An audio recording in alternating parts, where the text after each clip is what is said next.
Bueno, una de las citas, pues quizás más famosa o de las más famosas también de Jeremías, es cuando hace esta analogía con el alfarero, ¿verdad? Todos en el templo, en misa, en el grupo juvenil o, pues sí, sobre todo en misa, hemos escuchado algún canto, ¿no? Del alfarero. Pues está basado este canto del alfarero precisamente aquí en Jeremías. Eh, dice textualmente la Biblia, dice, bajé a la alfarería y he aquí que el alfarero estaba haciendo un trabajo al torno. El cacharro que estaba haciendo se estropeó como barro en manos del alfarero.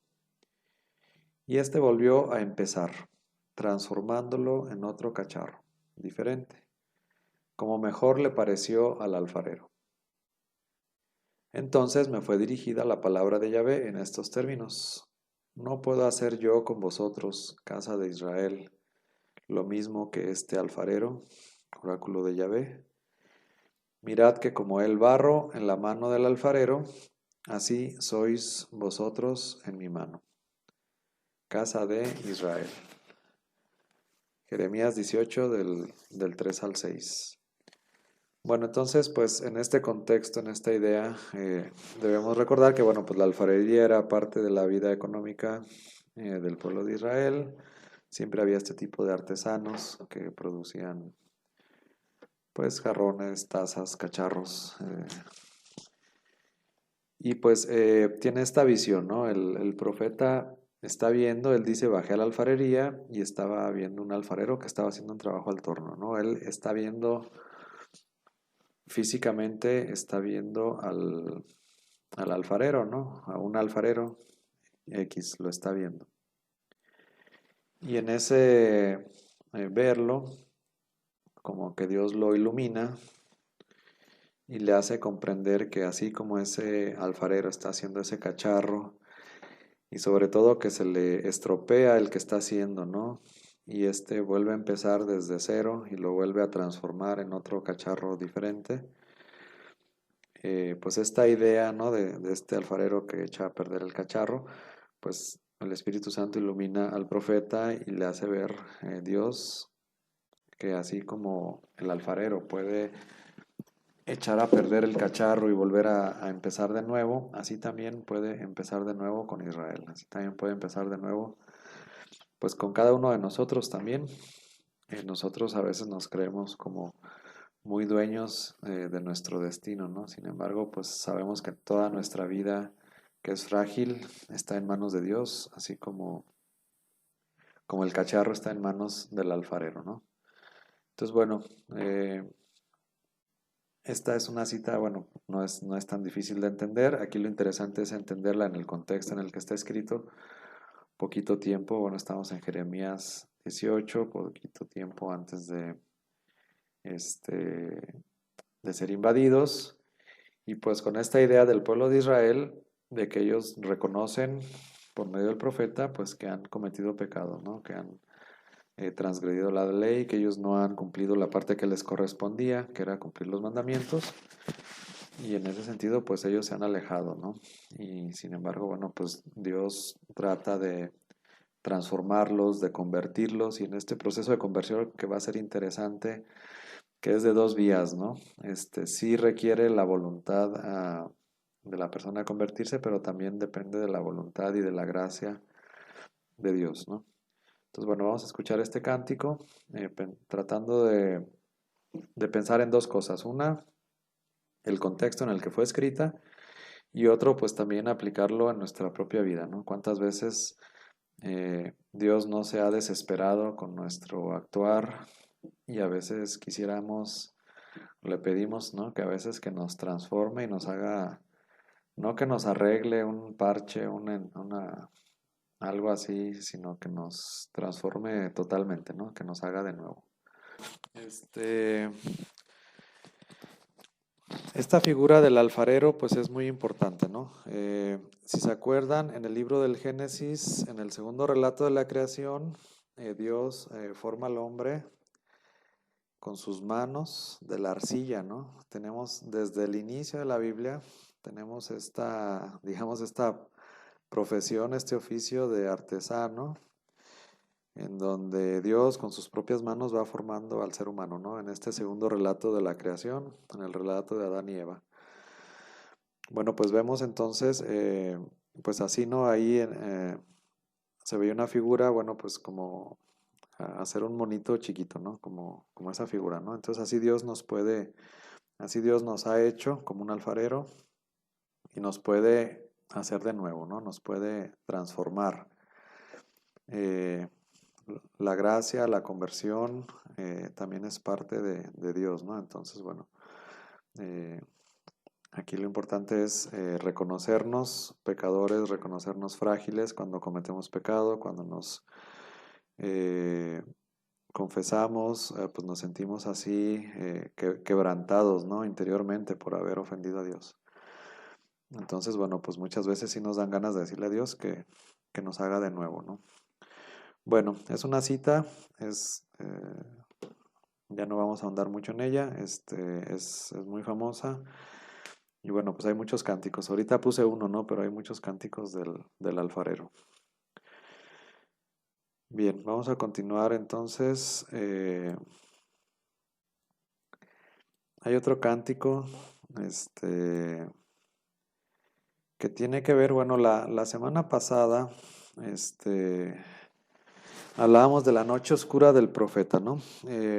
Hablábamos de ese momento de oscuridad en donde el profeta Jeremías, que seguramente igual que todos los profetas, nomás que lo externa, eh, pasa por este momento difícil en donde se siente solo, en donde se siente aislado, en donde se siente juzgado, burlado, ¿no? La gente, en lugar de agradecer el servicio, la intercesión, los mensajes y que cambien su conducta, pues más bien lo que hacen es burlarse del profeta, ¿no? Entonces, en esa noche oscura, bueno, pues se siente solo, se siente, pues como veíamos el Salmo 22, como sus enemigos andan rondando, andan maquinando cómo callarlo, cómo matarlo, para que ya no los esté molestando, ¿no? Y bueno, pues parte de eso, también en el capítulo 20 habla de también este canto tiene también que ver con eso, ¿no? De que pues él quería ya aventar la toalla porque le hacían muchas burlas por ser profeta, por llevar el mensaje de Dios.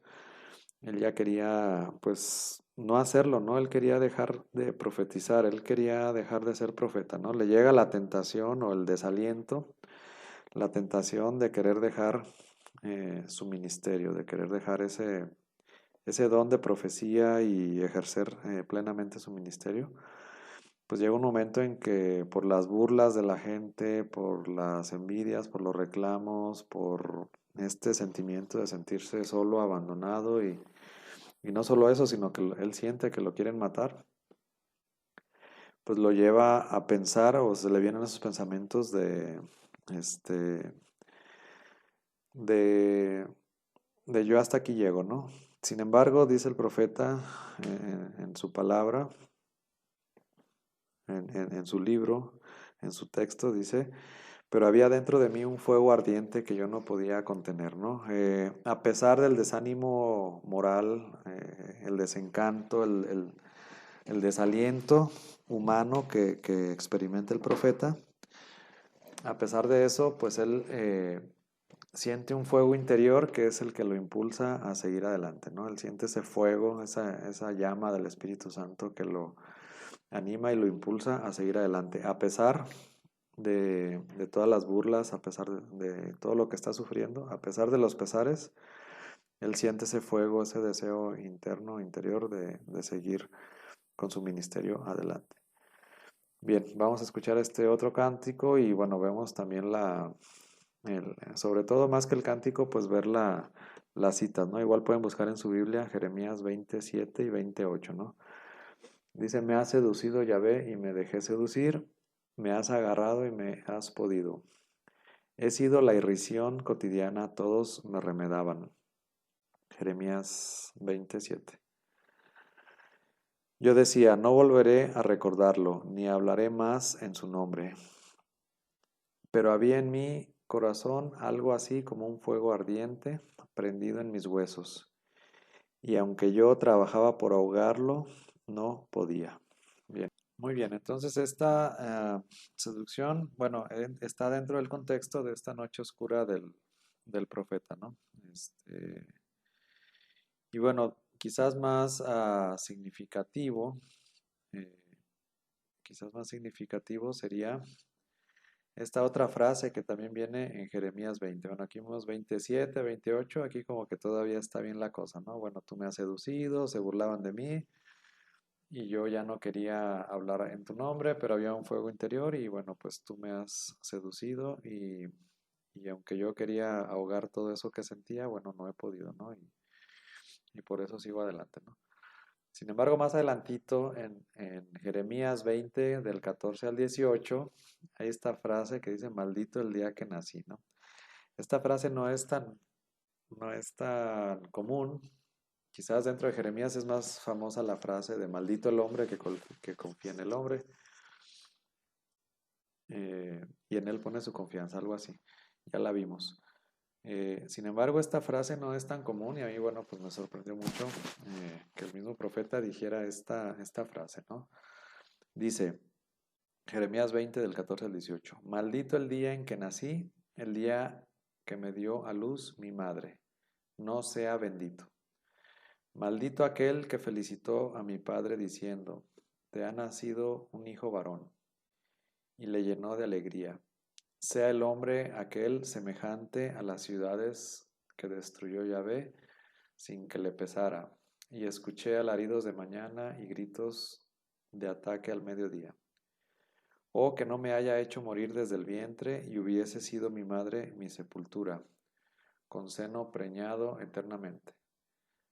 ¿Para qué haber salido del seno a ver pena y aflicción y a consumirse en la venganza de mis días, en la vergüenza mis días? Muy bien, esta cita pues es muy extrema, ¿no? Nos da una idea de hasta qué punto, hasta dónde llegó a tocar fondo el profeta. Ah, nos da una idea de la depresión humana y espiritual, ¿no? De la desolación tan grande en la que se encontraba, para que lo haya llevado a decir eso, ¿no? Maldito el día que nací. Si bien es cierto que no está maldiciendo a Dios, pero digamos que indirectamente el maldecir el día en que uno nace, indirectamente pues es un reclamo muy fuerte hacia Dios, ¿no? Parecería que está maldiciendo a Dios, pero está maldiciendo él sus días, está maldiciendo su vida, está expresando esa desdicha, ¿no? Esa zozobra que tiene constantemente día con día en su vivir. Entonces, bueno, esta cita no quería dejarla pasar por alto porque nos da una idea de la caída, de la tristeza tan profunda al grado de no querer vivir, ¿no? Al grado de maldecir sus días, al grado de maldecir el día en que nació, ¿no? Es algo terrible que está pasando. En la Biblia se me viene a la mente solamente otra cita muy parecida, que es del libro de Job. Ah, después de ya todas las desgracias y todo, en el capítulo 3 de Job, también dice algo similar, ¿verdad? Maldito el día que nací, ¿no? Bueno, cuando ya está todo enllagado, cuando ya tiene el dolor, etcétera. Al principio todo lo había soportado muy bien Job, había soportado pues la pérdida de su ganado, la pérdida de sus hijos, todo eso lo había soportado y tolerado bien. Pero ya cuando le toca la enfermedad, las llagas y todo eso, ahí sí dice, también él, similar a Jeremías, ¿no? También cae en su noche oscura y dice, reniega, ¿no? Dice, maldito el día en que nací. Pero bueno, ese es otro libro de otro tema, pero sí es muy similar en ese reclamo. A Job se le juzga mucho si hizo bien, si no hizo bien, si renegó o no renegó, si era tan paciente o no era tan paciente, si era tan santo o no era tan santo, si hizo bien en renegar o no hizo bien, ¿no? O se le pasó la mano en cómo le reclama a Dios. Sin embargo, aquí en Jeremías no se le toma mal. Digamos que son de estas noches oscuras dentro de la vida espiritual Y bueno, pues la desolación, la desesperanza, pues lo llevan a expresar este tipo de frases, ¿no? Que nos dan cuenta, nos dan idea de la tristeza, del alejamiento de Dios o el alejamiento que él siente que tiene de Dios, de la tristeza que le provoca a su pueblo, que en lugar de escuchar su mensaje se vuelve en contra de él, etcétera, ¿no? Lo que ya hemos platicado de esa tristeza, ¿no? Entonces, bueno, maldito el día que nací. Si van teniendo comentarios, dudas o preguntas, con toda confianza pueden abrir el micrófono y los pueden ir haciendo. ¿Hasta aquí alguna duda, pregunta, comentario?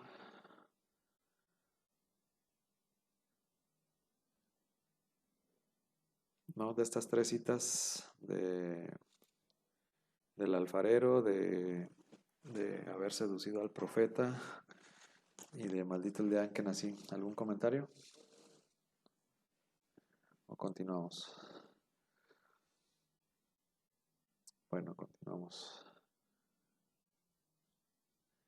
Vamos a ver, también hay, Jeremías también, igual que Ezequiel, van a traer a colación esta idea del buen pastor, ¿no? Esta idea en donde, bueno, los pastores o no han hecho bien su trabajo o se han dispersado las ovejas dentro de, este, bueno, lejos del territorio.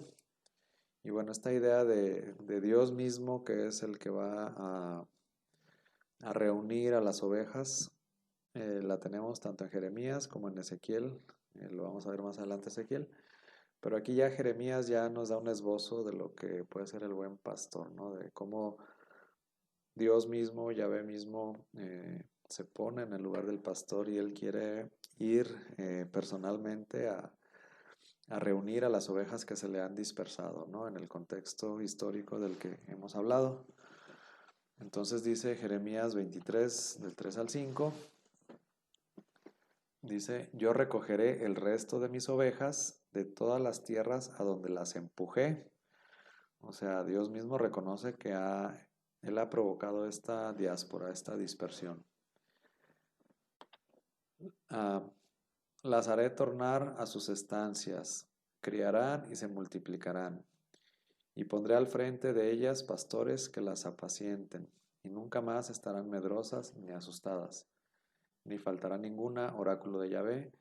Mirad qué días vienen, oráculo de Yahvé, en que suscitaré a David un germen justo, reinará un rey prudente, practicará el derecho y la justicia en la tierra. Muy bien, entonces en este texto vemos cómo Dios mismo se pone en el lugar de buen pastor. Él mismo va a reunir a sus ovejas y después él mismo va a suscitar pastores buenos que las van a apacentar. ¿Se acuerdan cuando le dice a Pedro en el Evangelio de San Juan, Pedro, ¿me quieres? Sí, apacienta mis ovejas, ¿no? Es esta serie de pastores que está pensando, o bueno, a los que se está refiriendo, ¿no? Sí, Dios es el buen pastor. Jesús, en el Evangelio de Juan, capítulo 10, él dice directamente, yo soy el buen pastor, ¿no? Y amo a mis ovejas y ellas, conozco a mis ovejas y ellas me conocen a mí.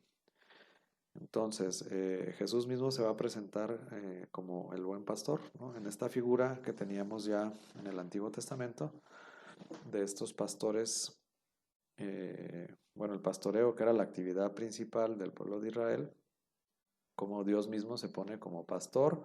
Al principio va a ser el pastor, va a reunir las ovejas dispersadas y después va a suscitar nuevos pastores. Y dentro de esos pastores, bueno, también va a suscitar un descendiente de David, un rey justo, ¿no? Un rey prudente que practicará el derecho y la justicia en la tierra, ¿no? Bueno, ya sabemos, esta profecía mesiánica pues se cumple también con Jesús, ¿no? Tanto el germen justo como el buen pastor, se cumplen estas profecías en Jesús, buen pastor. Bueno, vamos a regresar después en Ezequiel a esta figura, porque él ahonda todavía más acerca del buen pastor.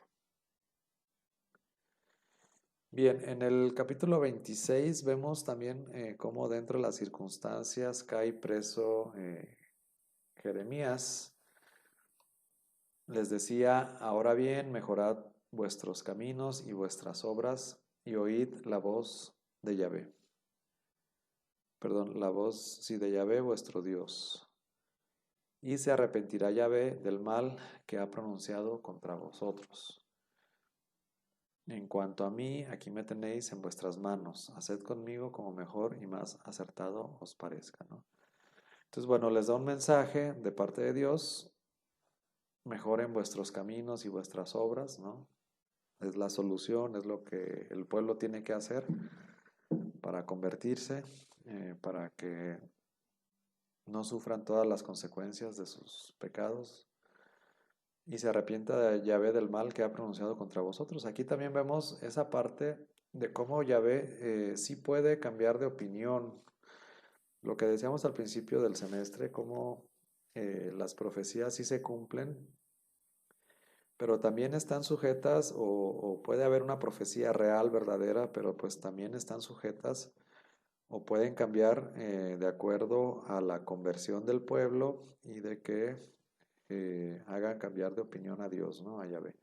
Entonces sí puede cambiar de opinión, no porque digan ya es que a fuerzas van a suceder así. Sí, la mayoría de las profecías sí, pero sin embargo muchas de estas profecías están condicionadas si no cambian, ¿no? Pero si cambian, Dios puede arrepentirse y cambiar de opinión y cambiar de su designio, ¿no? Sí puede, aquí vemos cómo está escrito, dice, ahora bien, mejorad vuestros caminos y vuestras obras y oíd la voz de Yahvé vuestro Dios y se arrepentirá Yahvé del mal que ha pronunciado contra vosotros. O sea, ese mal que ya ha sido profetizado, Yahvé todavía se puede arrepentir, ¿no? ¿En base a qué? A cambiar los caminos, a mejorar las obras y a escuchar la voz de Dios. Bueno, en cuanto a mí, aquí me tenéis en vuestras manos, haced conmigo, esto dice el profeta, como mejor y más hartado les parezca, ¿no? Está preso y bueno, pues hagan de mí lo que quieran, ¿no? Y aquí dice en Jeremías 26-24, gracias a que Ahicam, hijo de Safán, defendió a Jeremías y pidiendo entregarlo en manos del pueblo para matarle, ¿no? Bueno, entonces aquí ya vemos cómo el pueblo le quería matar. A veces no entendemos la noche oscura o por qué se deprimía Jeremías, pero el pueblo ya está rabioso, el pueblo ya lo quiere matar, ¿no? Hay mucha gente que no puede escuchar la verdad, que no puede escuchar las profecías, que no puede escuchar la voz de Dios. Entonces, bueno, aquí están, lo entregan para quitarlo de manos del pueblo, ¿no? Que ya lo quiere matar, ¿no? Por eso lo meten preso.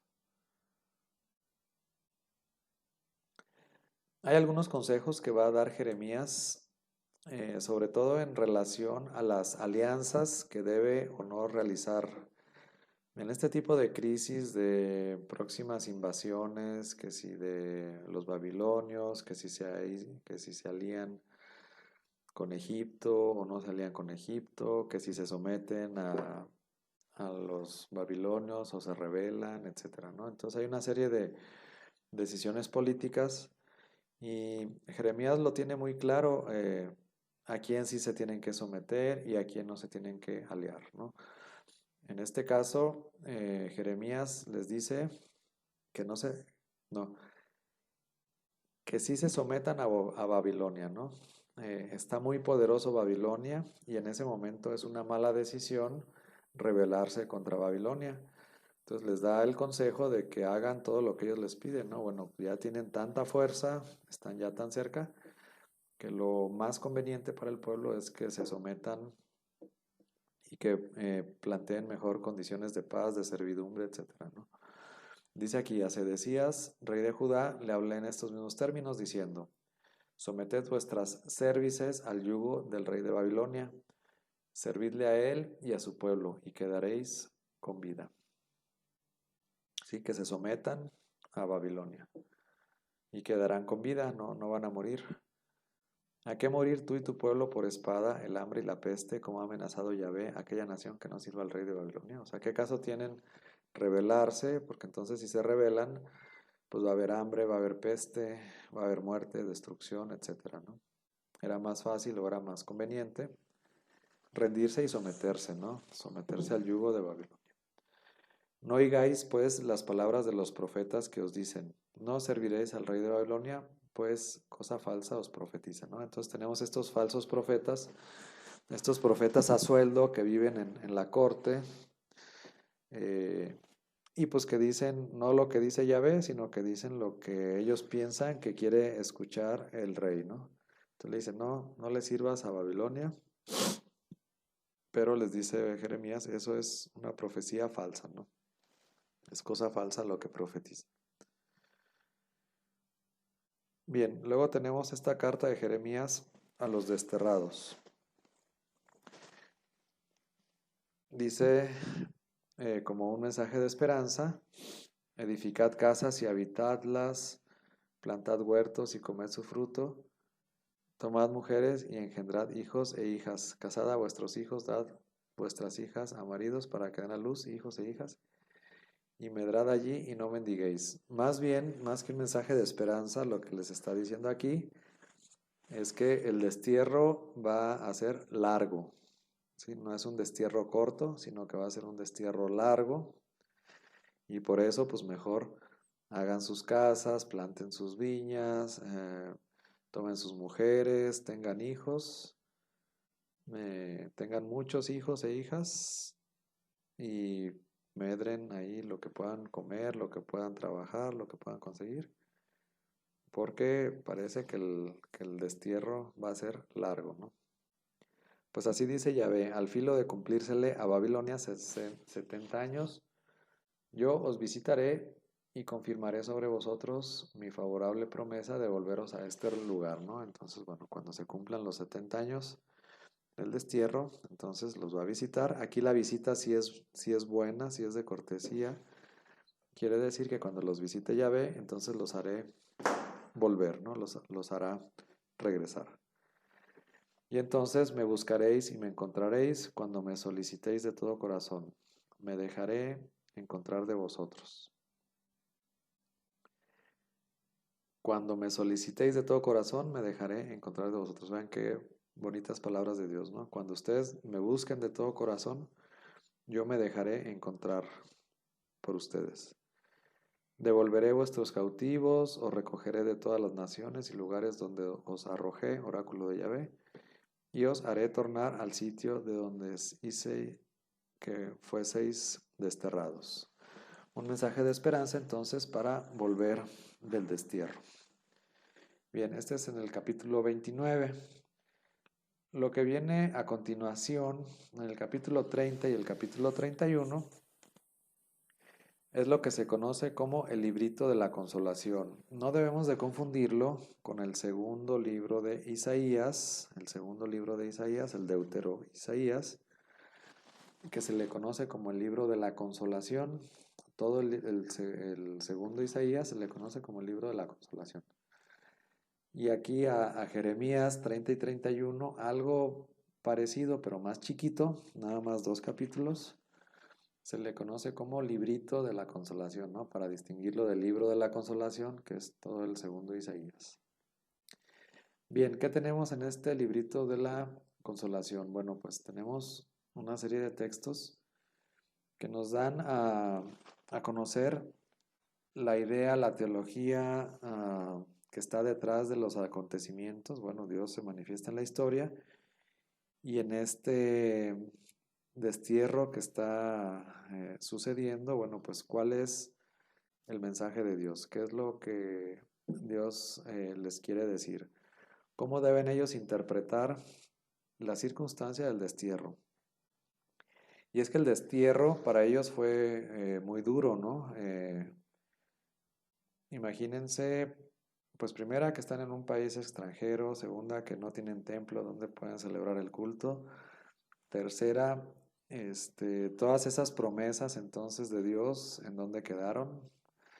Entonces, todo lo que les prometió Dios que iba a suceder, entonces ya no se cumplió, o fueron falsas promesas y Dios no está cumpliendo con su parte.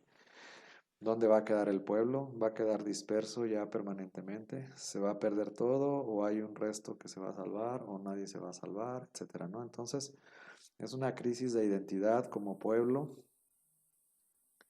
de preguntarse, bueno, pues, ¿qué está pasando, no? Y preguntarle a Dios qué está pasando en todo esto, ¿no? Y dónde queda la revelación, dónde queda la elección, dónde quedan las promesas, eh, dónde queda toda esa parte, ¿no? Que ellos, en lo que ellos creían, todo lo que ellos creían se pone en duda, ¿no? Todo, toda su fe entra en crisis espiritual, pero también como nación entran en crisis porque saber, bueno, se preguntan quiénes somos como pueblo, cuál es nuestra identidad, cuál es nuestro Dios, a quién servimos, etcétera, ¿no? Sin embargo, bueno, el destierro pues pone todo eso en duda y en crisis, ¿no? Bien, entonces tenemos aquí varios textos desde todo el capítulo 3 30. Vamos a ir viendo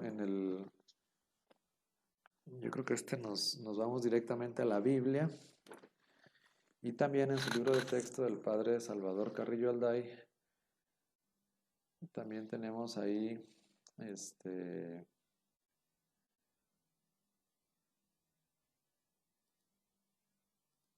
también tenemos ahí algún texto, a ver, déjame ver, 30. Ok, en la página de su libro de texto,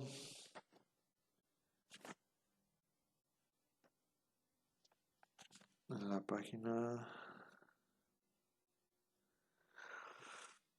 en la página 33 de su libro de texto de Salvador Carrillo Alday,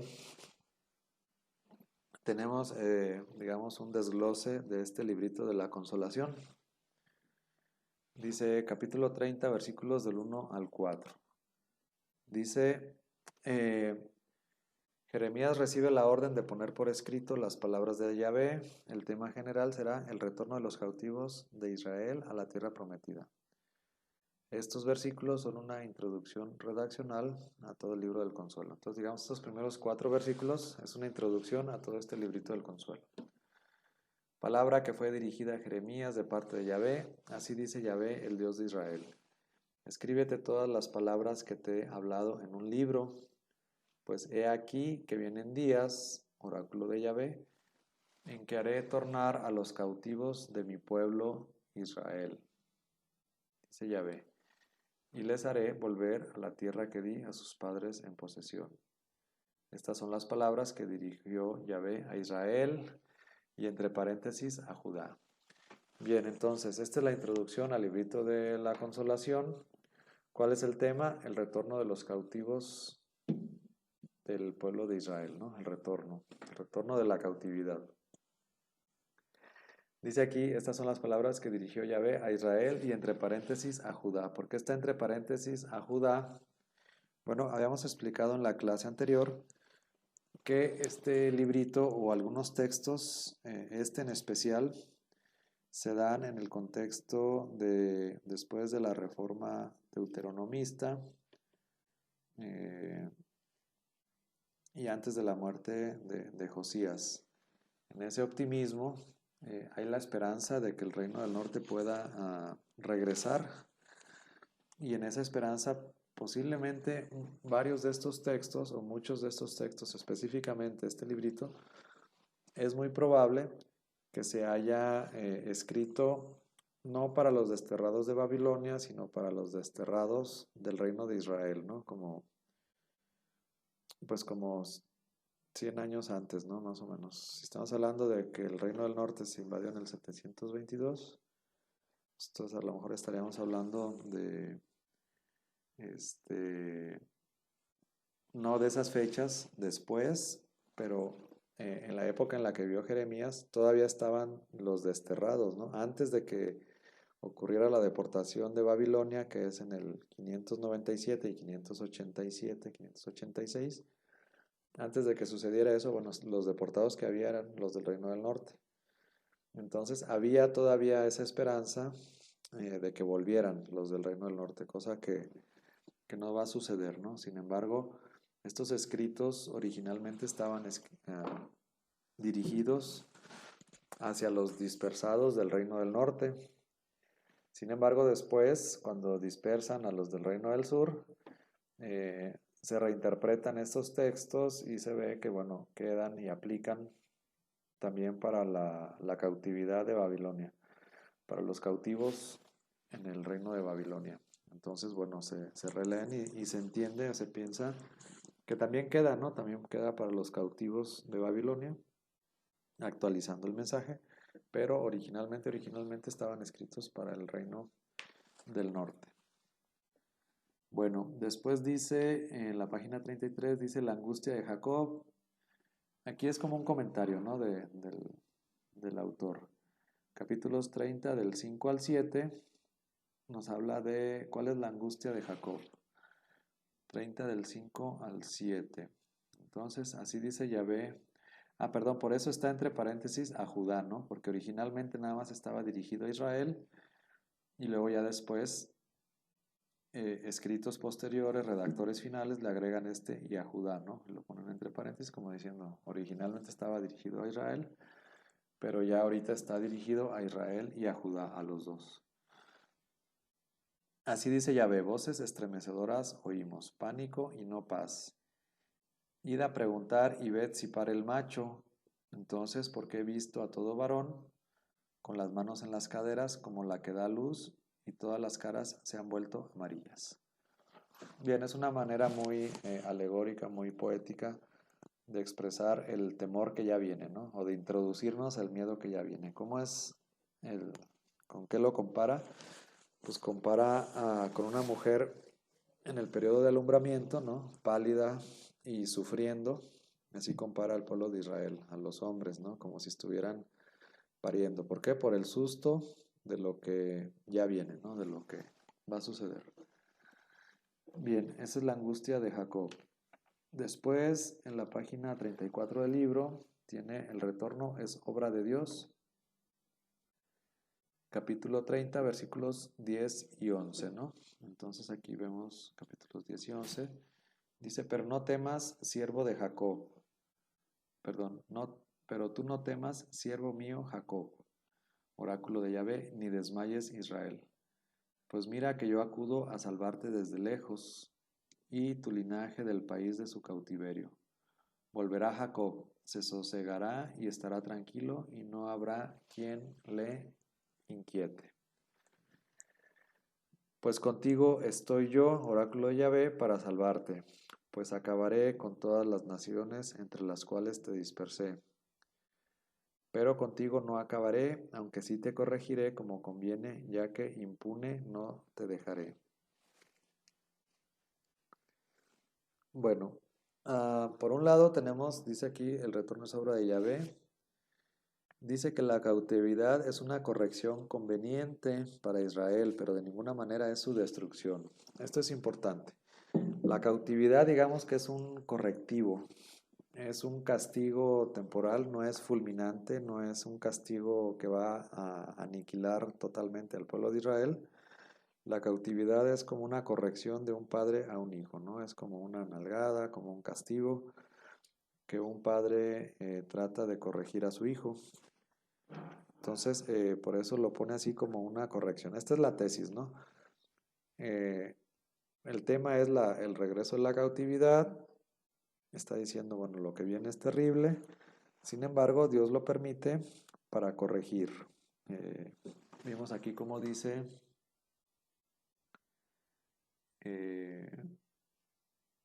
mira que yo acudo a salvarte desde lejos. Ahora vemos aquí que el Salvador es Dios, ¿no? El que va a salvar al pueblo es Dios.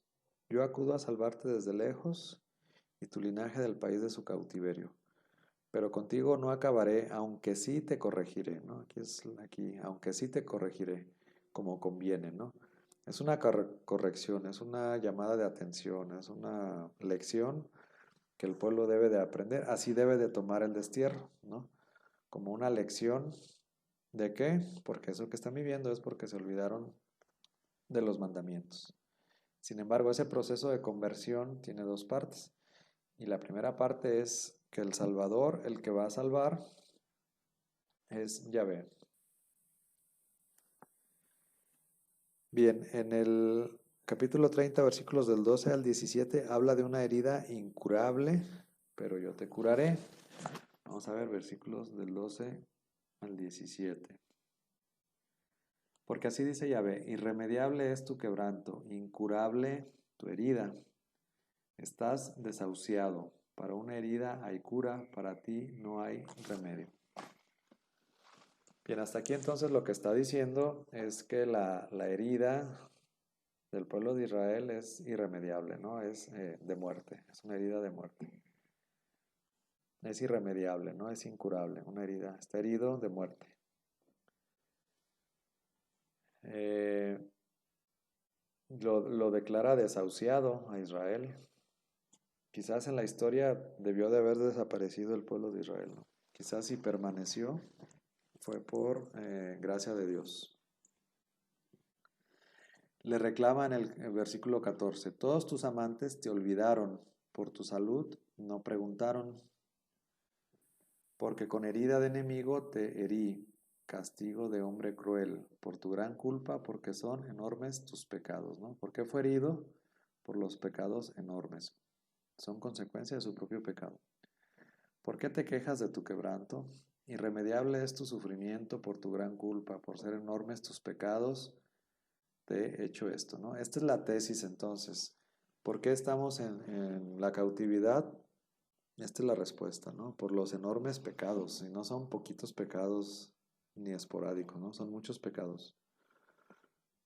Entonces el sufrimiento es consecuencia de sus pecados, por su culpa, por sus enormes pecados, te he hecho, hombre cruel, esto. No obstante, todos los que te devoran serán devorados, es decir, todos los imperios, los pueblos vecinos que los van a devorar, más adelante van a ser devorados también, ¿no? Y todos tus opresores, todos ellos irán al cautiverio. También los que te están llevando a la cautividad, después ellos van a sufrir el cautiverio. Serán tus despojadores despojados, también a ellos les va a ir igual. Y a todos tus saqueadores los entregaré al saqueo. Bueno, si eso sirve de consuelo, ¿verdad? Sí, haré que tengas alivio de tus llagas, te curaré. Oráculo de Yahvé, porque la repudiada te llamaron, Sión, de la que nadie se preocupa. Bueno, entonces esas heridas que parecían incurables, Dios las va a curar, ¿no? Lo que humanamente parecía incurable, Dios lo va a curar, Dios lo va a restaurar, Dios lo va a sanar. Bien, luego viene la reconstrucción de Israel en el 18, del 18 al 21, 30 del 18 al 21. Dice, así dice Yahvé, he aquí que yo hago volver a los cautivos de las tiendas de Jacob y de sus mansiones me apiadaré. Será reedificada la ciudad sobre su montículo, ¿no? Bueno, el mensaje de restauración, de reconstrucción. Luego tenemos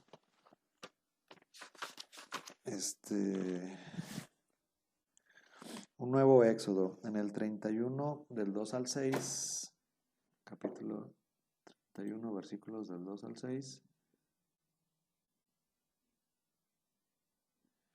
Dice, así dice Yahvé, halló gracia en el desierto el pueblo que se libró de la espada, va a su descanso Israel. De lejos Yahvé se me apareció, con amor eterno te he amado, por eso he reservado gracia para ti. Volveré a edificarte y serás reedificada, Virgen de Israel. Aún volverás a tener el adorno de tus adufes y saldrás a bailar entre gentes festivas. Aún volverás a plantar viñas en los montes de Samaria.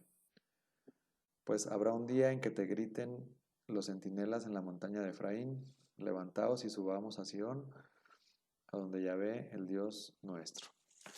Bien, todo esto, ¿cómo lo menciona? Se extiende ahí un poco. El autor del libro, Salvador Carrillo Alday, dice que es un oráculo de los más hermosos, ¿no? Bueno, está hablando con amor de eternidad, ¿no? De este amor como el que han hablado otros profetas. Dice, hay 4 ideas, ¿no? La primera idea es el tema de la conversión en el desierto, así como decía Oseas, y la llevaré al desierto y le hablaré de amor, etcétera. Bueno, esa conversión en el desierto, ¿no? El estar en la cautividad es como un nuevo éxodo, es como estar de nuevo en el desierto. Entonces el retorno va a ser como un nuevo éxodo. Después, otra idea es el amor con que Dios participa de la misma eternidad divina, ¿no? Esta frase de que dice, con amor eterno te he amado, con amor eterno te he amado, por eso he reservado gracia para ti. Pues esta frase se une a las frases amorosas, ¿no? Que Dios da a su pueblo y da también a cada uno de nosotros, ¿no? Así como vemos los reclamos que nos dice, que nos habla muy fuerte y que nos llama la atención, así también debemos de aplicarnos estas frases, ¿no? ¿Qué sentiríamos si Dios nos dijera, con amor eterno te he amado, por eso he reservado gracia para ti? Pues nos sentiríamos soñados, ¿no? Amados por Dios, elegidos por Dios, protegidos por Dios, cuidados por Dios, con ese amor que viene de toda la eternidad, ¿no? No un amor pasajero, sino un amor eterno con el cual nos ha amado y nos ama. Entonces, así ha amado a su pueblo porque Él lo eligió y así nos ha amado también a cada uno de nosotros porque también Él nos ha elegido, ¿no? Otro tema es Israel va a ser reedificado. Bueno, ya hemos hablado de la reedificación, de la reconstrucción y de la mención de Sión. De manera ideal, ¿no? Subamos a Sión, a donde ya ve nuestro Dios, ¿no? De manera ideal, el retorno del pueblo de Israel a Sión. ¿Qué es Sión o qué debemos de entender por Sión? Es un sinónimo de Jerusalén, no literalmente, pero Sión, acuérdense que es un cerrito que está en Jerusalén. Entonces, cuando habla de Sión, habla de Jerusalén. En la Biblia, no únicamente en la Biblia, no es que signifiquen lo mismo, pero en la Biblia sí, son palabras que quieren denotar lo mismo, ¿no? Cuando habla de Sión no se está refiriendo únicamente al cerrito, sino se está refiriendo a Jerusalén, a donde ya ve nuestro Dios. Bueno, ese sería el mensaje de con amor eterno te he amado. Luego en el 7 dice, desfile triunfal del retorno del resto de Israel. En el capítulo 31, versículos del 7 al 9, aparece la noción del resto de Israel. Es útil subrayar porque soy para Israel un padre y Efraín es mi primogénito. Vamos a ver 31 del 7 al 9. Pues así dice Yahvé, dad hurras por Jacob con alegrías y gritos por la capital de las naciones. Hacedlo oír, alabad y decir, ha salvado Yahvé a su pueblo, al resto de Israel. Vean aquí cómo introduce el texto, resto de Israel. Mirad cómo yo los traigo del país del norte y los recojo de los confines de la tierra, entre ellos el ciego, el cojo y la preñada y la parida a una. Gran asamblea vuelve acá, con lloro vienen y con súplicas los devuelvo.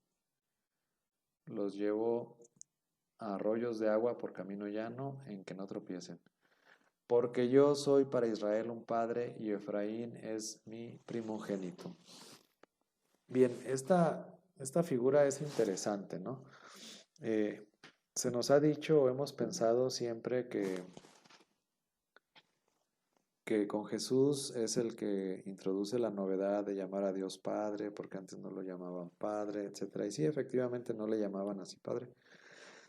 Sin embargo, sí tenemos varias citas en el Antiguo Testamento, muchas citas que nos hacen referencia a Dios que es como un padre con su pueblo, ¿no? Que lo corrige como a un hijo. Tenemos muchas citas, ¿no? Y aquí dice, pues literalmente, porque yo soy para Israel un padre, ¿no? Entonces tenemos esta figura paternal, patriarcal, de un Dios amoroso, paterno, y Efraín es mi primogénito, ¿no? Eh, bueno, vemos como aquí Efraín era como le llamaban más bien a Israel. Entonces es un padre para el pueblo, o sea, es un Dios amoroso, cercano, paterno, ¿no?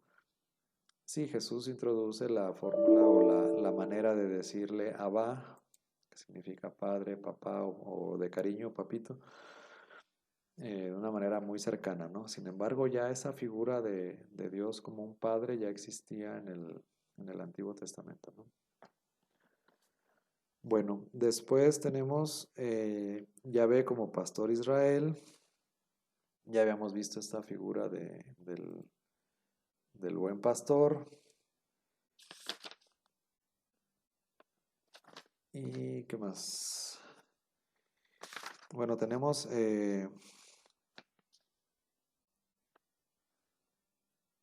la Hazme volver y volveré. En el punto 9, capítulo 31, versículos del 15 al 20. Es un poema, dice aquí, de grandiosidad única, en que se escuchan todos los acentos del amor apasionado. Bajo el lenguaje poético vibra una ardiente espiritualidad. El poema consta de 4 cuadros. Entonces tenemos un poema en esta sección de Hazme volver. Primero la madre llora a un hijo perdido, ¿no? Dice aquí, habla de Ramá. Ahora vamos a leer 31:15. Así dice Yahvé, en Ramá se escuchan ayes, lloro amarguísimo. Raquel que llora por sus hijos, que rehúsa consolarse por sus hijos porque no existen. Bien, ¿por qué Ramá? Ya hemos escuchado algunas citas que hablan de Ramá. Bueno, había una tradición que decía que Raquel había muerto ahí en Ramá. Después surge otra tradición que dice que está enterrada cerca de Belén. Sin embargo, acá creo que es la que rige hasta el día de hoy. Sin embargo, también había otra tradición que decía que los restos en Ramá descansaban de Raquel. Y Raquel gime por sus hijos. ¿Cuáles hijos? José y Benjamín eran los hijos de sangre, ¿no? Que tuvo Raquel. Efraín y Manasés, las medias tribus de Efraín y Manasés, que serían los hijos de José, y Benjamín. Todas estas son tribus del norte, ¿no? Entonces está haciendo referencia a todas estas tribus del norte. Dice que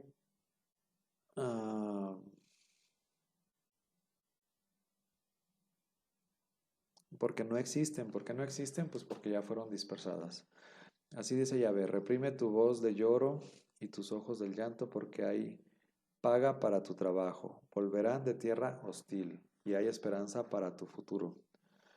¿No? El mensaje del oráculo es, ya no llores, Raquel, por tus hijos, porque van a volver, ¿no? Van a regresar. Volverán los hijos a su territorio. Bien he oído a Efraín lamentarse. Me corregiste y corregido fui, cual becerro no domado.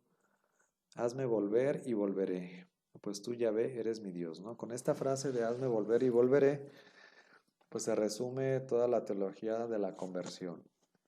Hazme volver, es decir, la gracia del arrepentimiento viene primero de Dios y la segunda parte viene del hombre que responde a ese llamado a la conversión. Entonces, la conversión viene de 2 vías, ¿no? Es un camino de 2 vías. El Señor que nos da la gracia de reconocernos pecadores, el Señor que nos llama para estar en su presencia y nos da la gracia y todos los elementos para volvernos hacia Él. Y el segundo paso, como el hijo pródigo, levantarnos y volver al Señor, ¿no? Si solamente tenemos la gracia de Dios y no damos lo que nos corresponde a nosotros, no hay conversión. Y tampoco la conversión es única y exclusivamente obra del pecador. También interviene la gracia de Dios, ¿no? Entonces la conversión es un camino de 2 vías. Por eso esta frase la podríamos subrayar. Hazme volver y volveré, ¿no? Le pedimos a Dios, hazme volver, dame la gracia de volver, dame la gracia de arrepentirme, dame la gracia de llevar esta conversión. Ilumíname con tu Espíritu Santo para que yo pueda reconocer mis pecados. Y dame la gracia de tu salvación. y yo volveré, yo me levantaré e iré al Padre, ¿no? Entonces aquí tenemos las dos partes. Hazme volver, sería la primera parte, que es la gracia, y volveré, que sería la segunda parte, que es el ponerme de pie. Pues tú, Yahvé, eres mi Dios, porque luego de desviarme me arrepiento y luego de darme cuenta me golpeo el pecho. Me avergüenzo y me confundo luego porque aguanto el oprobio de mi mocedad. Bien, entonces tenemos aquí como un adolescente, un joven que se arrepiente de sus pecados, pero en donde nos podemos ver reflejados nosotros también, ¿no? Cuando nosotros caemos en pecado, que todos caemos en pecado, cuando nos arrepentimos, cuando nos confesamos, todos los que somos católicos, eventualmente llegamos al confesionario a confesar nuestros pecados y podríamos aplicar estas mismas palabras, ¿no? Porque luego de desviarme, me arrepiento y luego de darme cuenta, me golpeo el pecho, me avergüenzo y me confundo luego porque aguanto el oprobio de mi mocedad, ¿no? Me doy cuenta de mis pecados tan absurdos, tan infantiles que he cometido. Bueno, podríamos aplicar estas palabras para cuando nos confesamos. Sin embargo, nos da la idea de este padre amoroso como el padre del hijo pródigo y este hijo como el hijo pródigo que fruto de la necedad, fruto de la inexperiencia, de no tener sabiduría, pues comete esta serie de pecados, ¿no? Entonces esta imagen del padre amoroso que tiene paciencia con su hijo, sí le reclama, sí le hace ver sus errores, pero también el padre lo ama tanto que está dispuesto a perdonarlo, ¿no?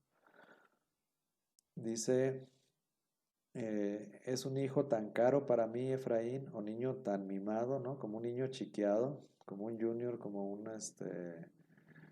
un hijo que hace cosas malas y siempre es perdonado, ¿no? Que tras haberme dado tanto que hablar, nos están hablando a cada uno de nosotros, ¿verdad? Tras haberme dado tanto de qué hablar, tenga que recordarlo todavía, pues en efecto, se han conmovido mis entrañas por él. Ternura hacia él no ha de faltarme. Plántate hitos, ponte jalones de ruta, presta atención a la calzada del camino que anduviste. Vuelve, Virgen de Israel, vuelve a esas ciudades. ¿Hasta cuándo dará rodeos, oh disco la muchacha? Pues ha creado Yahvé una novedad en la tierra. La mujer ronda al varón. Bueno, es un poema, ¿no? Primero, en esta imagen digamos así, como la figura del hijo pródigo, del padre misericordioso con el hijo pródigo, y que aún a pesar de todas las necedades, los pecados y todo, el padre está amoroso, dispuesto a perdonarlo, ¿no? Y se conmueve las entrañas del padre amoroso. Tiene ternura hacia él, aún a pesar de sus pecados tan grandes, sus fechorías tan grandes, él siente una ternura grande, grande por él, a pesar de todo lo que ha cometido, ¿no? Y luego tenemos acá otra figura, ¿no? De una mujer, que en este caso, vuélvete Virgen de Israel, vuelve a estas ciudades, ¿no? En este caso, Yahvé es el esposo, Israel es la esposa, ¿no? Entonces, pues en una como especie de buena noticia, ¿hasta cuándo dará rodeos, oh disco la muchacha? Pues ha creado Yahvé una novedad en la tierra, la mujer ronda al varón, ¿no? La mujer, que en este caso representa a Israel, ahora le va a coquetear al varón, que en este caso es Yahvé. Y ahora la mujer es la que va a conquistar al hombre, al varón. Ahora Israel es la que va a tratar de conquistar a Yahvé, ¿no? Se va a volver hacia su esposo, hacia su marido, y lo va a tratar de conquistar nuevamente. Bueno, es una figura muy similar a las figuras que manejaba Oseas, ¿no? Bueno, ya se nos está acabando el tiempo, vamos a ir un poquito más rápido para tratar de terminar. Bueno, hay una cita en el capítulo 31-29 que habla de la retribución. No nos vamos a detener tanto aquí porque lo vamos a ver más adelante en el profeta Ezequiel, pero dice, en aquellos días no dirán más, los padres comieron el agraz y los dientes de los hijos sufren de dentera, sino que cada uno por su culpa morirá. Quien quiera que come la gras tendrá la dentera. Bueno, es un dicho que había que dice que el que come la gras, que los padres comieron uvas agrias y a los hijos se les destemplaron los dientes, algo así, ¿no? Entonces ellos en el destierro, bueno, pues tenían la idea de que, bueno, pues ya una siguiente generación decían, bueno, pues nosotros no tuvimos la culpa, ¿no? Fueron nuestros padres, ¿a poco nosotros tenemos que pagar con la culpa de nuestros padres? Bueno, aquí dice que ya no se va a decir eso, ¿no? Es decir, ese dicho se da por superado. Cuando veamos el libro de Ezequiel, Ezequiel le dedica todo un capítulo para definir la tesis de la, eh, ¿cómo se llama? Eh, se me fue el nombre ahorita. Retribución personal. De la retribución personal, exactamente. Que los pecados personales únicamente uno tiene que dar cuenta de ellos y no tiene que dar cuenta de los pecados de los padres, ¿no? Pero bueno, ya desde Jeremías ya lo menciona aquí muy brevemente. Bueno, esta cita pues también, ¿no? Decíamos que Jeremías es el profeta de la nueva alianza. Dentro de este contexto dice, he aquí que días vienen, oráculo de Yahvé, en que yo pactaré con la casa de Israel y con la casa de Judá, otra vez entre paréntesis, una nueva alianza. No como la alianza que pacté con sus padres cuando les tomé de la mano para sacarles de Egipto, que ellos rompieron mi alianza, y yo hice estrago en ellos, sino que esta será la alianza que yo pacté con la casa de Israel. Después de aquellos días pondré mi ley en su interior, y sobre sus corazones la escribiré, y yo seré su Dios, y ellos serán mi pueblo. Ya no tendrán que adoctrinar más el uno a su prójimo y el otro a su hermano, diciendo, conoced a Yahvé, pues todos ellos me conocerán del más chico al más grande, oráculo de Yahvé, cuando perdone su culpa y de su pecado no vuelva a acordarme. Bien, esta cita habla de la nueva alianza, ¿no? Que bueno, nosotros conocemos, bueno, que se cumple plenamente el día de Pentecostés, donde se derrama plenamente el Espíritu Santo. A partir de ahí, ¿no? Digamos que vivimos ahora nosotros los frutos de esta nueva alianza. Sin embargo, bueno, llama la atención aquí, poniéndolo en el contexto de Jeremías, a mí lo que más me resalta es, pondré mi ley en su interior y sobre sus corazones la escribiré. Yo seré su Dios y ellos serán mi pueblo. ¿Se acuerdan que una de las características que vimos de Jeremías era la interioridad? Pues entonces él ve la alianza desde el corazón, ¿no? Ahora, esta nueva alianza va a ser una alianza ya no escrita en piedra, sino más bien va a ser una alianza escrita en los corazones, en el interior de las personas, en el corazón de cada una de las personas, no tanto en una piedra que a ver si cumplen o no cumplen, sino que esta nueva ley, esta nueva alianza, este nuevo pacto va a ser diferente, va a estar escrita directamente en los corazones de las personas, ¿no? Y entonces se cumple la alianza, ahora sí, yo seré su Dios y ellos serán mi pueblo. Bien, digamos que esta sería la cita central del profeta Jeremías, la más importante que habla, que profetiza esa nueva alianza, pero que está basada en su visión, ¿no? En su teología, también en esa interioridad del corazón, de la que hemos venido hablando en las clases anteriores, ¿no? La interioridad.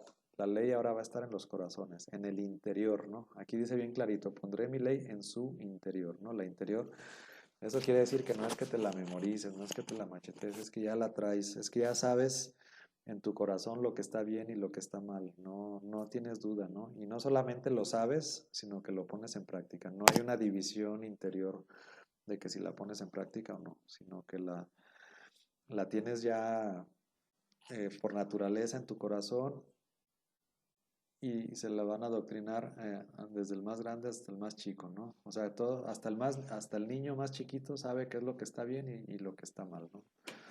Bueno, ¿por qué? Bueno, la nueva alianza entendemos también que es la presencia del Espíritu Santo en nuestros corazones.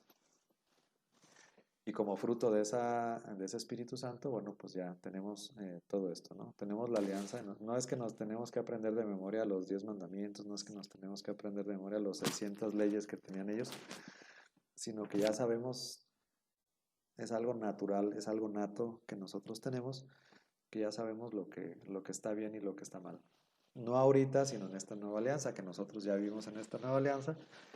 Si nosotros nos abrimos a la acción del Espíritu Santo, se cumple esta profecía, ¿no? Nosotros sabemos cuando estamos en sintonía con Dios, cuando estamos en gracia de Dios, cuando recibimos la presencia de Dios, cuando recibimos el Espíritu Santo, sabemos nosotros claramente lo que está bien y lo que está mal, lo que Dios quiere y lo que Dios no quiere, ¿no? Cuando no estamos en sintonía no sabemos o tenemos duda algunas cosas si están bien o no están bien. Cuando estamos en gracia de Dios, cuando tenemos la presencia del Espíritu Santo activamente, pues muy claramente conocemos la voluntad de Dios. Bien, algunas otras citas porque se nos está acabando el tiempo. Jeremías en el calabozo. Dice, los cuales se irritaron contra Jeremías, le dieron golpes y le encarcelaron en casa del escriba Jonatán, convertida en prisión. Así que Jeremías ingresó en el calabozo y en las bóvedas y permaneció allí mucho tiempo. Vemos entonces Jeremías preso en un calabozo, preso en las bóvedas. Otra de las similitudes con Jesús, ¿no? Tenemos a Jesús preso. A lo mejor no pasó tanto tiempo Jesús, pero sí estuvo preso, ¿no? Dice en la siguiente cita, ahora pues, oiga el rey mi señor, caiga bien en tu presencia mi petición de gracia, y no me vuelvas a casa del escriba Jonatán, no muera yo allí. Entonces el rey Sedecías mandó que custodiasen a Jeremías en el patio de la guardia, y se le diese un rosco de pan por día de la calle de los panaderos hasta que se acabase todo el pan de la ciudad. Y Jeremías permaneció en el patio de la guardia. Este me llama mucho la atención. Entonces, como una atención especial, lo sacan del calabozo y lo ponen en el patio de la guardia. Sigue estando preso, le daban solamente un pan al día. Dijeron, bueno, vamos a darle un pan hasta que se acabe ya todas las reservas que hay en la ciudad, ¿no? Esto me recuerda cuando Jesús está también en el patio, ¿no? Cuando es azotado, pues sí, en el patio ahí de la guardia pretoriana, eh, ahí es flagelado, ¿no? Después Jeremías también está en el pozo, ¿no? Similar a José el soñador, que también estuvo en un pozo. Dice, ellos se apoderaron de Jeremías y lo echaron a la cisterna de Malaquías, hijo del rey, que había en el patio de la guardia, descolgando a Jeremías con sogas. En el pozo no había agua sino fango, y Jeremías se hundió en el fango. Similar a José el soñador, ¿no? Entonces lo meten al pozo y se une al fango cenagoso, cenagoso como dice el Salmo, ¿no? Está no solamente preso, no solamente encarcelado, sino que está en un pozo y el pozo ni tiene agua, ni tiene tierra, tiene fango, ¿no? Está todo fangoso. Ahí está Jeremías en el fango, ¿no? Y luego queríamos que no se deprimieran, ¿no? Luego dice, oh mi señor el rey, está mal hecho todo cuanto estos hombres han hecho con el profeta Jeremías arrojándole a la cisterna. Total, lo mismo que se iba a morir de hambre, pues no se quedan ya víveres en esa ciudad.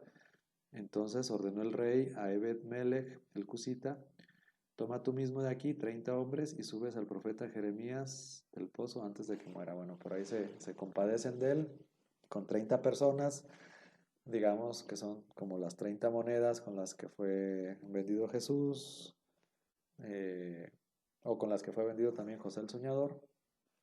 Se me hacen mucho, ¿no? 30 personas para subir a Jeremías del pozo, pero bueno. Lo suben con una cuerda del pozo, se compadece de él. Y así quedó Jeremías en el patio de la guardia hasta el día en que fue tomada Jerusalén. Pensaban que se iba a morir, pero bueno, fue tomada Jerusalén.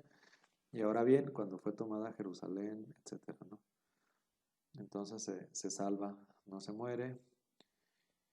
Luego cae Jerusalén y el rey de Babilonia degolló a los hijos de Sedecías a la vista de este. Luego el rey de Babilonia degolló a toda la aristocracia de Judá. Y habiendo cegado los ojos a Sedecías, le ató con doble cadena de bronce para llevárselo a Babilonia. Los caldeos incendiaron la casa del rey y las casas del pueblo y demolieron los muros de Jerusalén. Nabucodonosor, rey de Babilonia, había dado instrucciones a Nebuzaradán, jefe de la guardia, respecto a Jeremías en este sentido. Préndenle y tenle a la vista y no le hagas daño alguno. Antes harás con él lo que él mismo te diga, ¿no? Entonces, bueno, pues aquí parece que hasta le vino bien a Jeremías que los invadieran, porque bueno, pues parece que los invasores lo iban a atender mejor que su propio pueblo. Entonces, Nebuzaradán, jefe de la guardia, jefe superior, Nergal-Neser, oficial, y todos los grandes del rey de Babilonia enviaron en busca de Jeremías y lo confiaron a Godolías, hijo de Ahicam, hijo de Safán, para que le hiciese salir a casa y permaneció entre la gente. Entonces ya lo liberan, ¿no? Godolías va a ser como un administrador que ponen de Babilonia en Jerusalén. Jeremías, por su parte, vino al lado de Godolías, hijo de Acam, a Mizpah, y se quedó a vivir con él entre la población que había quedado en el país. Ahí aparentemente estaba bien, ¿no? Ya estaba ahí viviendo con Godolías, que era el administrador. Sin embargo, Godolías es muerto. Todos los jefes de guerrilleros, así como sus hombres, oyeron cómo el rey de Babilonia había encargado del país a Godolías. Se levantó Ismael, hijo de Netanías, y los 10 que estaban con él, y acuchillaron a Godolías, hijo de Ahicam, hijo de Safán, y dieron muerte a aquel a quien el rey de Babilonia había encargado el país. Y dijeron al profeta Jeremías: Caiga bien nuestra demanda de favor ante ti, y ruega a tu Dios Yahvé por nosotros, por todo este resto, pues hemos quedado pocos de muchos que éramos, como tus ojos están viendo, y que nos indique tu Dios el camino por donde hemos de ir y lo que hemos de hacer. Y luego ya la huida a Egipto: si os quedáis a vivir en esta tierra, yo os edificaré y no os destruiré. Este es otro de los consejos. Así como les había dado el consejo de someterse a los babilonios, aquí les da el consejo de no huir a Egipto, ¿no? Les dice: si se quedan a vivir en esta tierra, los edificaré y no los destruiré. Los plantaré y no os arrancaré, porque me pesa el mal que os he hecho. Pues bien, en ese caso, oíd la palabra de Yahvé, oh resto de Judá. Así dice Yahvé Sebaot, el Dios de Israel. Si vosotros enderezáis rumbo a Egipto y entráis como refugiados allí, entonces la espada que teméis os alcanzará allí en Egipto. Y el hambre que receláis allá os irá pisando los talones, y allí en Egipto mismo moriréis. Entonces les dice que si se van a Egipto, se van a morir. Además, ni Johanán, hijo de Careag, ni ninguno de los jefes de las tropas, ni nadie del pueblo escuchó la voz de Yahvé que mandaba quedarse en tierra de Judá. Y entrando en la tierra de Egipto, pues desoyeron la voz de Yahvé, se adentraron hasta Tafnis. Y bueno, pues ahí murieron, ¿no? Y en una de esas se llevaron también a Jeremías y según la tradición, se cree que también murió aserrado ahí en Egipto. Muy bien. Bueno, pues ya le dimos muy rápido un poquito el final de la vida de Jeremías, un poco triste, ¿no? Aunque vivió muchos años, pero pues muy atribulado, muy consagrado al Señor, le tocó ver de cerca, le tocó vivir en carne propia la invasión. No es que se lo llevan deportado, pero él permanece fiel y dentro de ese permanecer, pues sufre incluso de su mismo pueblo, ¿no? Resulta irónico cómo a veces los extranjeros lo trataban a él mejor que ni siquiera su propio pueblo, que lo querían matar, lo tenían en un pozo con un fango cenagoso, etcétera. ¿Quién? La gente de su mismo pueblo, ese pueblo por el cual él intercedía, ese pueblo que él amaba grandemente y que sin embargo así le pagaban a los profetas, ¿no? Con la muerte. Muy bien, pues eso sería todo del profeta Jeremías, eso sería todo. Y así es, y por un lado tenemos a los políticos y por otro lado tenemos a los falsos profetas, ¿no? Obviamente cuando los van a invadir, bueno, históricamente no nos ha tocado a nosotros, bueno, a lo mejor en la conquista o algo así, pero recientemente a nosotros no nos ha tocado, pero imagínense que viniera a otro país y que nos va a invadir, ¿no? El que se imaginen, el que quieran. Entonces,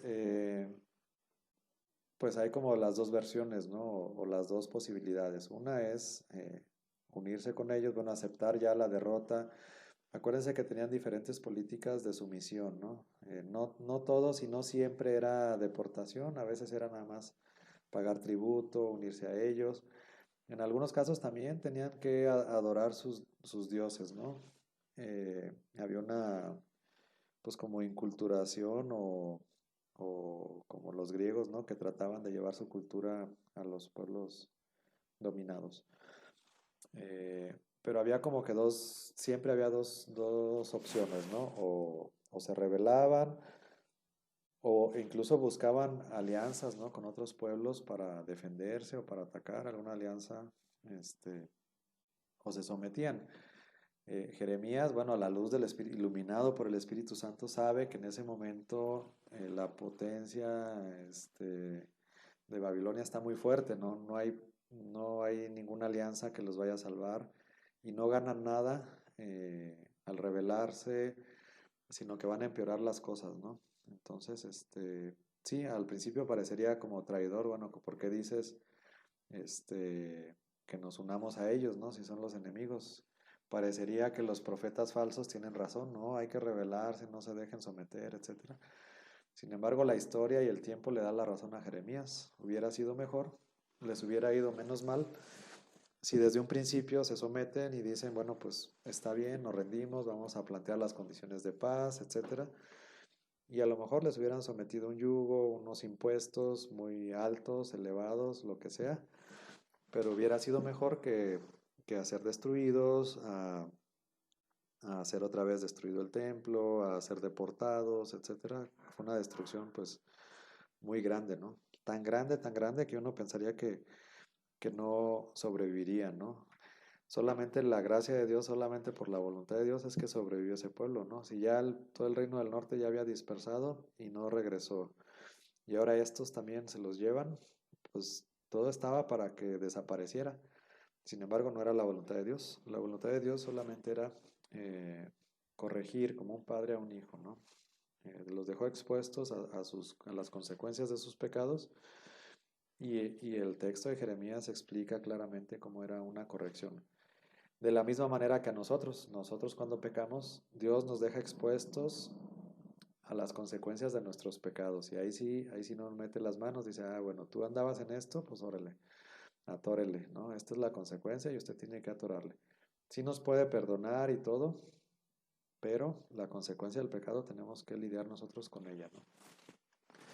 Entonces, luego le reclamamos, ¿y por qué me pasa esto? ¿Por qué me pasa esto? A ver, reflexiona y muchas de las veces, no siempre, pero muchas de las veces nos quejamos de cosas que nosotros mismos provocamos, ¿no?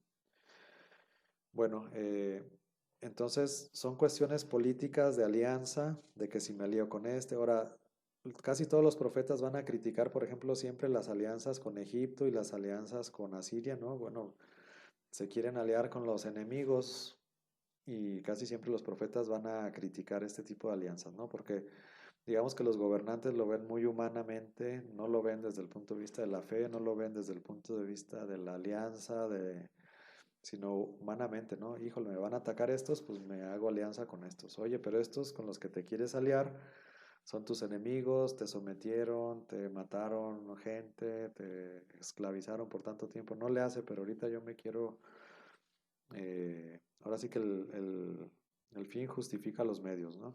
Sin embargo, los profetas nunca estuvieron de acuerdo con ese tipo de alianzas con potencias vecinas, ¿no? Más bien que confiaran en Yahvé. Pero les ganaban los nervios y confiaban más en reyes vecinos que en Dios. Y así nos sucede a nosotros.